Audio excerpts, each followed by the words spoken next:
আজকে একটু অন্যরকমভাবে বিট, আলু, ধনেপাতা, কাঁচা লঙ্কা, মটরশুঁটি দিয়ে বানিয়ে দেখাচ্ছি একটা কালারফুল বা গোলাপি লুচি। সমস্ত সবজি লবণ দিয়ে এটা ভালো করে সেদ্ধ করে নিতে হবে।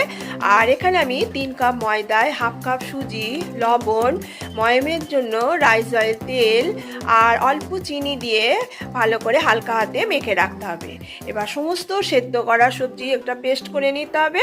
আদা লঙ্কা বাটা, জিরে গুঁড়ো, লবণ, হিং, ভাজা মশলা দিয়ে একটা পেস্ট বানিয়ে নিতে হবে। এবার এই পেস্ট করা তরকারিটা ময়দার সাথে মাখতে হবে। এখানে আমি কোনো জল দিইনি।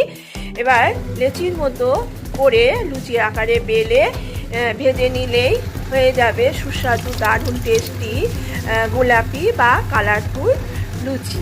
এইভাবে বানিয়ে ফেলুন গোলাপি লুচি, আর কমেন্ট করে জানান কেমন হয়েছে। লাইক আর শেয়ার করতে ভুলবেন না। Please subscribe me.